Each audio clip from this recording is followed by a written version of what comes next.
Now today I'd like to talk about fat. It's a three-letter word that most people don't like, but I'd like to just talk about body fat in a way more detail, how it is made on your body, what it means, how we can get rid of it, and the difference between body fat, of course, and the fat you eat, and a few myths that are involved with the difference between dietary fat, which is the fat you eat, and the fat that's on your belly or your bum that you're trying to get rid of. Right, let's get started. So, my name's Pete Robin. I'm from See Your Toes Again. This is my podcast channel, and it's designed for men primarily, or it's equally as applicable to women, but it's certainly designed for men in their 30s, 40s and 50s and 60s, who are generally having a few issues with body weight. They've got a little bit more around the midriff than they would like, and it's all very well saying, well, let's just eat less and exercise more, but anybody who's tried that method knows it doesn't bloody work. So we need to find better ways of reducing your body fat, and there are better ways. There are much better ways, easy ways that don't involve eating a lettuce leaf and a carrot for lunch. So let's get started.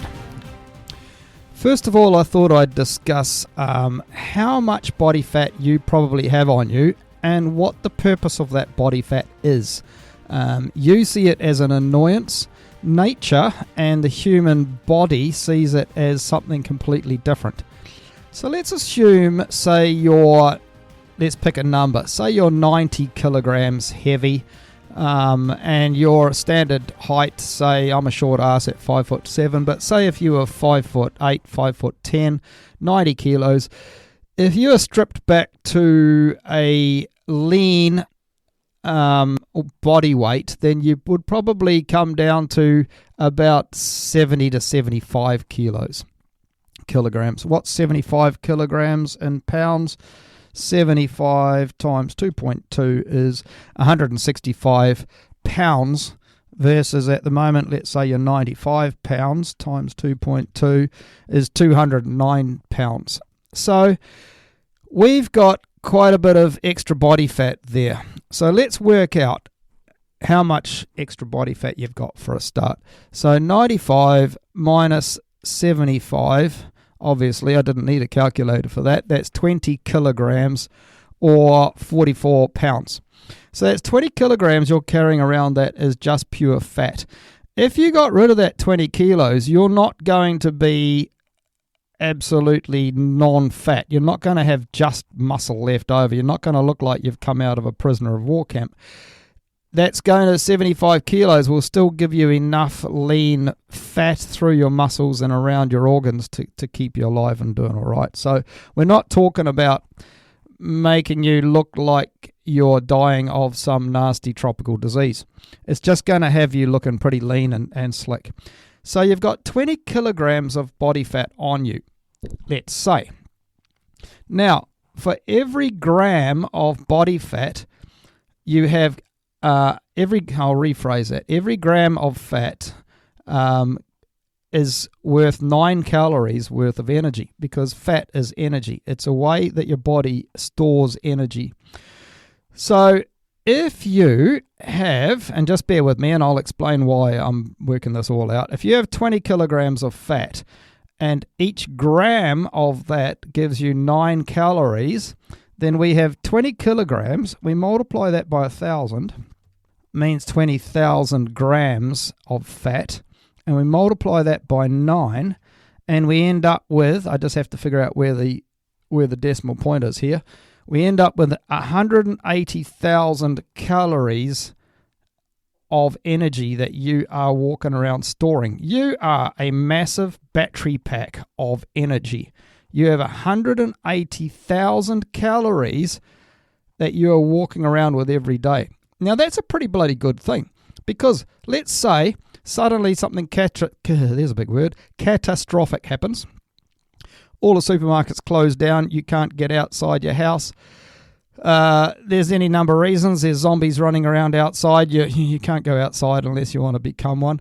So you have 180,000 calories of energy that you can afford to burn, and that only gets you down into a pretty slick, lean physique. That's not the end of the world. You can keep going from there. So what does 180,000 calories mean? If you said, right, I'm going to survive on just a standard diet. Apparently, we're supposed to eat, your average bloke should go through about 2,000 calories a day. So we'll divide that by 2,000 calories. That's 90 days worth. So you have 90 days worth of energy parked on your body from those 20 kilograms of fat. If you weigh more, if instead of weighing 95 kilos, you weigh 110 kilos, obviously you can double that number. 90 days worth of energy. Now this is why, incidentally, it comes back to fasting and people who have found themselves in situations where they don't eat. I did a 2-day fast, 48-hour fast, a couple of weeks ago, which was by far the longest I'd done. I had done before then. I had done 32. I had done 32 hours before then. So 48 hours was a bit of a stretch from that. I must say, physically, I didn't feel too bad. In fact, physically, I felt bloody good. The only reason I stopped in the end was purely psychological. My brain, it was a bit like I was stupid enough to smoke many years ago, and when I was giving up smoking, it's very similar. Your brain just keeps saying, come on, I need food, come on, Pete, I need food. Pete, where's the food? Where's the food? And so I noticed that it wasn't physically that I was even hungry after 48 hours. I just got sick of my brain telling me that I needed to eat. And incidentally, on the 47th hour at 5 p.m. on the second day, end of the second day of fasting, I went down to the gym and I did my standard workout, and I did a really good workout, and I pushed weights that were better, at least as equal, and sometimes better than I would normally push as far as weight stuff is concerned. It just shows that your body doesn't need to be fed all the time. What was happening there was that probably after about 15 hours or so, my body had switched over from using my dietary energy, the energy that was in my food, and it had started burning the energy from my fat storage on my body. And I'm only 11% fat, so there wasn't there's not a lot there, but still 11% fat means I've got supposedly 7 kilograms of fat on me. And so 7 kilograms, let's work it out, 7,000 grams times 9 calories, that's 63,000 calories. And so if I divided that by 2,000, which is more than my calories that I need, I could last for over 30 days. And that's after looking fairly lean at the start. It just shows how resilient the human body is when it comes to this fat storage caper. So getting back to what I was talking about, if you've got all of that fat stored up, it means that you can go without food for extended periods. And people go, oh, but what about everything else? And I'm not saying don't drink. You still drink lots of water. On the second day, I tried to drink some electrolyte water, which is just salty water, and it tasted so bloody horrible, I tipped it out and went back to just water. You don't have to have proteins, you don't have to have other stuff like that, because supposedly, I'm no doctor, so I can't guarantee this, but I know from experience now that I felt so bloody good. As far as your body is concerned, after about 24 hours, your body utilizes its existing proteins. So all of your muscles and your hair and your skin and everything else is made out of protein. Protein is the building blocks. Think of it as the timber and the bricks and the plumbing and the everything that makes up your house.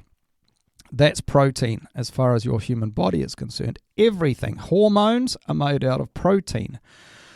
Fingernails, eyeballs, intestinal walls, everything is protein. So So what happens is, if you haven't fasted for a long time, if you haven't really put your body through the grinder as far as fasting is concerned, then a lot of the cells in your body may be alive and sitting around but not doing very much. Basically like a really badly run government department. So you got a lot of stagnation, a lot of cells that just aren't performing as the way they should do. When your body goes into a fasted mode, it starts to think, okay, I'm going to do a bit of spring cleaning here, and it literally goes through and gets rid of all these cells that aren't working properly. It degenerates them, it grabs them, and it's called autophagy. It grabs them and pulls them out, strips them down to their bare proteins, and sends those bare proteins off so that they can be used to manufacture new, much better, healthy cells. So it's thought that long-term fasting, and by that I mean over 24 hours, it's thought that that can help significantly as far as all sorts of things, including possibly the prevention of cancer, because again, it's breaking down cells that it's targeting and breaking down cells that are not necessarily performing properly. Zombie cells, there's that word again. These ones aren't outside your door, they're inside your body. So it grabs them, it says, right, you're not any good, you're actually not helping me, you're not part of the solution, you're part of the problem. So it grabs them and pulls them apart and uses those cells. And it's the same, of course. It's said that I think our stomach lining gets replaced something like every 3 days in total.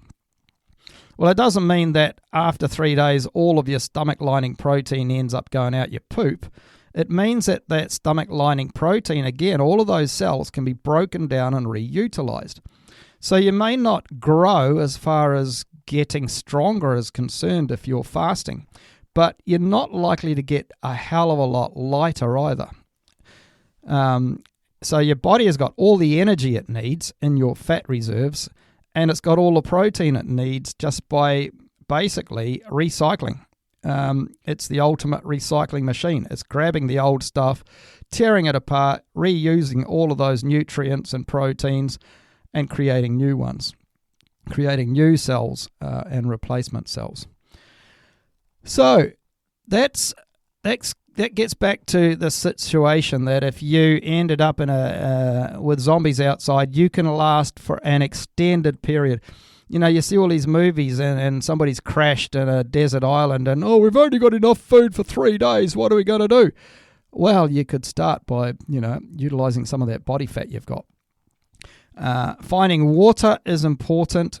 Finding food isn't as important. There you go. Something to bear in mind. If you're ever stuck on a desert island, you'll think, oh, that's right. I remember Pete saying something about this. So here's the next question then.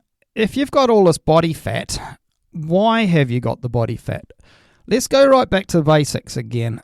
What is the body fat you have on your belly, on your arms, on your face, on your second chin, on your ass and your legs? What is that body fat all about? The body fat, as we've just talked about, is energy. It is literally a big battery pack of energy for when you don't have any energy. And that's what it's designed for, is that the human body is designed for, let's go back into caveman days. I love caveman days. I wouldn't want to live in one, but I love talking about it. So in that instance, they wouldn't have, they were nomadic. They wouldn't have been able to eat every day. There would have been plenty of times over winter when they just didn't have any food, and they would have had to fast quite significantly, I would have thought, quite often. So body fat was a way of making sure that their bodies had fat storage, which was energy storage to get them through those hard times. So that's what fat is. And in your instance, if you've got excess body fat, then you have to think of it like that. You've got excess energy storage. That's what it is. It's there for a reason. It's there to look after you in hard times. Now, the problem is just that when you don't have hard times, you don't have zombies outside your door, you don't have to starve for several days in a row because you've got a supermarket at the end of the street. So you keep eating, and so therefore you never lose the body fat you've got. Plus, of course, you keep gaining more body fat. Now, how does that happen? Well, it's again as your body is saying, okay, I've got excess food here. I don't need all of this food. I'm going to convert some of that into body fat. Now, that's all fine and dandy, and that goes back to this theory that the reason that there are so many overweight people, bearing in mind obesity is now considered an epidemic, which it never was in the past in history. It's not just because people are eating more. You can be on quite a strict diet and still put fat on, and that's the frustrating thing about it. As some of you will know, because some of you may have dieted of various forms and you still manage to put weight on. So here's the thing. Your body, and I have mentioned this in previous podcasts, and I do mention it in my book quite a bit, but your body is designed that certain times of the year and certain foods, it will put on a whole lot more weight than other times. That was in the olden days, again, back in caveman days. So in late summer, you had all of the berries and all of the fruits, especially, say, blackberries and all that sort of stuff, would have proliferated. They would have been really, literally easy pickings, in as much as, apart from getting a few thorns in you, you could gouge as much as you like. So people did that. In late summer, they ate lots and lots of berries. It was delicious. This is why, incidentally, you like sweet foods, because your body is attracted to the sugar, and that sugar is your way of putting weight on so you can survive winter. So come summer, you had all of these berries. They were delicious. They were nice and ripe. You might have had a few fruit around the place you could grab.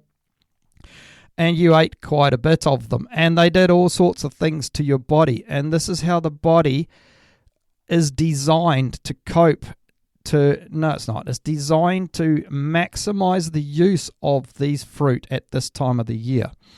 So the fructose, which is the sugar in the fruit, prevents you, for example, from getting full, so you can eat more. And that is it's not a genetic, it's an adaptation that helped humans put more weight on at this time of the year. So instead of only eating a couple of cups of fruit and going, oh God, I'm full, I couldn't eat another fruit, this ability to prevent you from feeling full meant that you could eat and eat and eat until you were feeling ill, and then you could eat some more. And we all know that feeling. We all know when we got to dessert and you think, oh, I can't eat another mouthful. Yes, I can. Hang on. Yeah. Oh, God, I think I'm going to be sick. Oh, I'll just fit this last bit of ice cream down my guts. And that's because the sugar prevents you from feeling full. It makes you want to eat and eat and eat. And that is an adaptation so that you can put more weight on at that time of the year. Why in the middle of summer? Why is that good to do? Because then you put weight on and you're there. You've got a bit of body fat to get you through winter when there might not be very much food and you're possibly stuck in a cave somewhere with snow 3 foot deep outside. So having a bit of extra body fat was pretty bloody handy. Now that's the thing though, is that particular type of food makes us fat. And the reason it makes us fat, and this is the interesting part, if you eat some foods, they won't make you fat. If you eat other foods, they will make you very fat. Now, the foods that ironically won't, under normal circumstances, won't make you fat are dietary fats and proteins, because they are designed so that we eat a certain amount of them, we get full and we stop eating because our brain says, right, sweet, you've eaten enough. That's your stomach telling your brain, I've eaten enough, and your brain says, okay, put your knife and fork down, it's time to go find something else to do.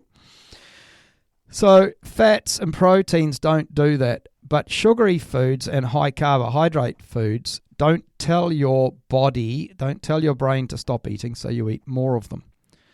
So you've got that against you.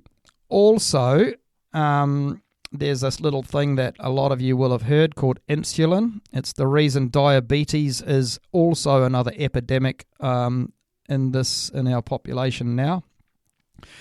So insulin is a hormone that is released from the pancreas, and it gets released. It does all sorts of things in your body. This isn't all it does, but this is one of the things it does.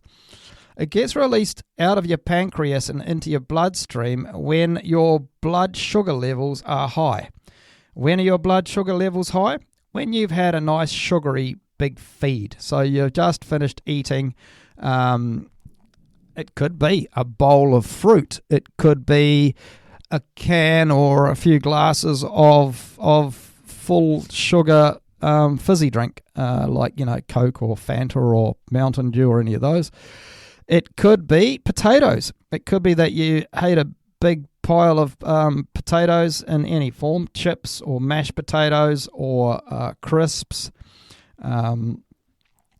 roast potatoes, yum. All of that sort of stuff. It could be the pizza. It could be the bread in the pizza.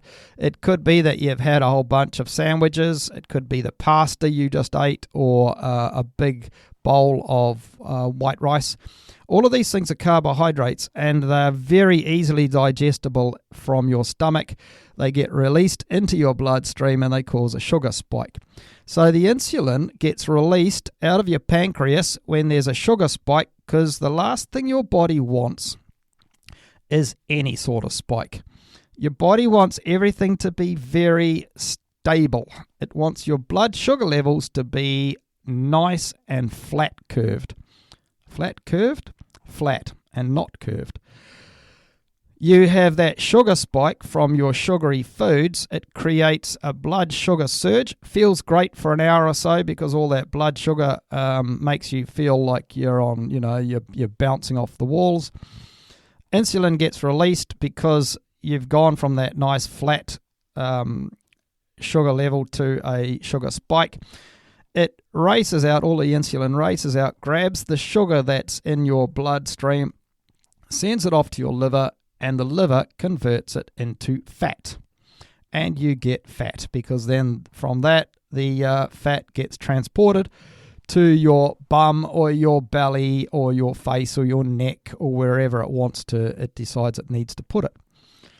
So it's the sugary foods that get converted and made into fat. It's not fatty foods that make people fat, and that is one of the biggest mistakes people have made for the last 50 years, and it's being proven over and over again. So on that basis, if you want to not get any fatter, then the best way is to get rid of all of the sugary foods out of your diet. Anything that's going to give your blood sugar a surge, you must stop eating it if you want to lose weight.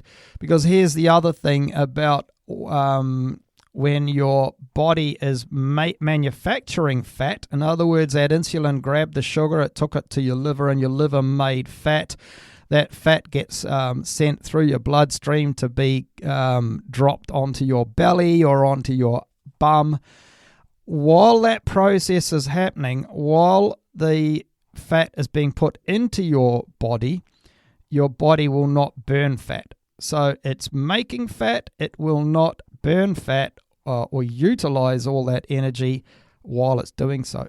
What that means, of course, is that after all this insulin grabbed all the sugar out of your bloodstream because you had that surge, sends it off, you generally end up with not enough sugar in your bloodstream afterwards because it's stolen too much out of your bloodstream, and then you'll go from having a sugar spike to a sugar slump, and then you'll feel like crap.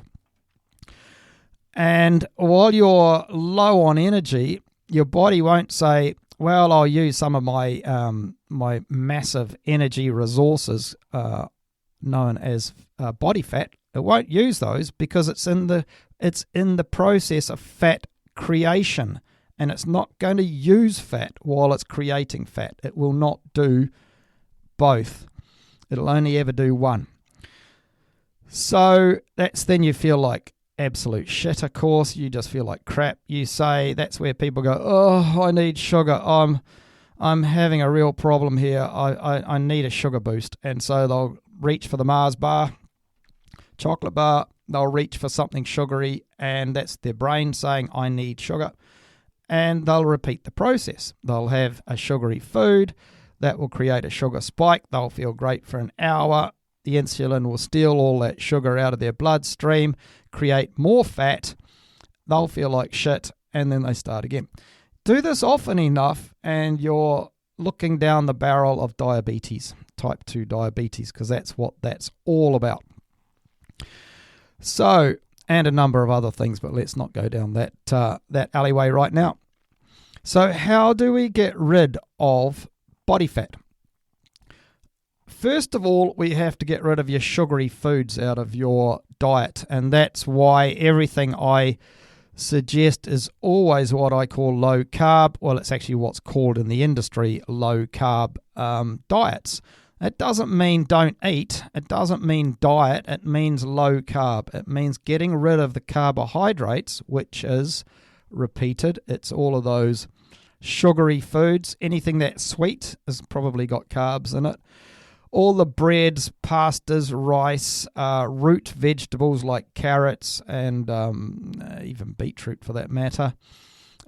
Definitely, of course, all your cakes, ice cream, everything that's, if it's sweet and yummy, it's probably bad for you. That's a good way of starting out. Your body is designed to hunt these foods down because they were never in the prevalence that they are now. You know, those berries only happened for a month or so of the year. So when they happened, people were designed to make the hell of most of them. They just gouged themselves. Now, those same sugary foods are available 24/7 every day of the year, and our brains are still designed to hunt them down and eat them. It's our natural survival instinct, and you've got to remember that. That's why you have, I've got a sugar addiction. Everybody's got a sugar addiction. It's because our bodies are designed for it. So that's an addiction that if you want to lose weight, you have to seriously manage. The easiest way to manage is just to get them all out of your diet. You can go for zero sugars, like your energy, zero sugar, I call them fizzy drinks, but you know what I mean. You can go for those, just don't drink too many of them, because some of the zero sugar stuff is almost as bad as the actual sugar itself. So you need to get rid of all of that. That's what the low carb is. But here's the trick. If you get rid of all of those sugary foods out of your diet, then you're left with no energy, because those sugary foods are what have been giving you the energy to get through your day. If you just suddenly remove all those foods from your diet, you're going to suffer, because effectively you're not going to have enough food to get through the day. So that food, that energy has to be replaced somewhere, and it's replaced with fats. There are so many good fats. You know, people think, fats are bad for me. Well, no, they're not bad for you, because that, again, is something we've been told all our generation and our parents' generation since about I think it started in about the 1940s when fat suddenly became bad, because before then, fat wasn't bad. Fat was a standard part of your diet. In fact, there were fewer carbs and stuff like bread. Let's face it, people had to make a loaf of bread. They didn't just have a manufacturing plant that was producing 50,000 loaves an hour. They might have had the baker down on the corner, but he had to make each loaf of bread individually. So things like bread, you know, they were a loaf of bread might have had to last a family for a week. So, and the likes of rice, well, that would have been, for a lot of people, it was either rice was a staple diet, or rice was something that was quite extravagant. And for the people who did eat rice as their main staple diet, incidentally, they didn't, you know, if you think of Japan, China, India, a lot of those countries, they didn't eat a lot of it because rice is a very rice takes a lot of making. Producing rice from a seed that they're planting and then growing through the plant and then finally gets harvested. Then the rice itself has to be harvested. It's a very labor-intensive crop. So they weren't having a very big bowl of it afterwards. And then they had to get that rice to last through the entire year when it was only harvested for 1 month of the year. So you can see that something like rice, it's not, at the moment we go to a Chinese restaurant and we just eat as much as we can and it's great. But certainly I doubt that would have been the case for a lot of the indigenous people where rice was their staple diet. So where were we? I am good at drifting off, aren't I? So we've got to replace all of those carbohydrates with better foods, with foods that are high in energy, and those foods are fats. So by fats, I mean things like olive oil is great. Olives, if you can tolerate olives, they're kind of nice. I chuck them in a salad these days. You've got avocados are high in fat. Eggs are 50% fat, 50% fat, 50% protein is your average egg. You've got all the fat on meat, of course. You got coconut fat, coconut butter, coconut milk, coconut cream. There is fat in all sorts of things. Butter, of course. Then you've got all your dairy, all of your cheeses are high in fat, and incidentally have a bit of protein in there too. So they're quite good for you if you're not dairy intolerant. And you'll find if you change to eating fats from eating all of these sugary foods, you will feel a lot better once your body learns to eat them. What then happens is that you will feel full faster because your stomach will tell your brain, I'm full, time to stop eating, so you won't overeat. Your body blood sugar levels won't spike, so that then your insulin isn't racing out every 5 minutes to go and chase all that sugar. That just won't happen. So your insulin levels become much more stable. Because of that, you're not putting all of that sugar into your liver, which isn't creating more body fat. So you're not creating more body fat. And if you get hungry between meals, then your body, because your body isn't manufacturing fat, your body is in a position where it can say, okay, I'm going to go and use some of that fat. So it goes from manufacturing of fat to using of fat. And that's why all of these low carbohydrate, high fat diets help people lose fat, help people lose body fat. And it's counterintuitive to most people to understand that. But once you figure it out, it makes perfect sense. So the moral of the story is, if you want to lose body fat, then and don't bother with the pills, don't bother with the injections. This is assuming you're not diabetic, but even if you are diabetic, then a high-fat, low-carbohydrate diet has been shown to give people huge benefits if they're diabetic and has changed a lot of people and reverted the diabetes. That's another story. And you'd want to do that with a little bit more knowledge than just my 30-second mention of it. But assuming you're not diabetic then and you want to lose body fat, then the best way to do it is to stop eating all those sugary foods. That's your big start in everything. Just stop eating the sugary foods. So therefore you have to recognize what those sugary foods are. Sandwiches, especially white bread, because it dissolves a lot quicker in your bloodstream, in your body, than brown bread and whole grain bread. White rice, pasta, spaghetti, all of those are basically just flour and water, and a bit of egg. So they're all going to digest fairly quickly. Anything with flour in it is going to be a carbohydrate, and it's going to be normally a fast releasing carbohydrate.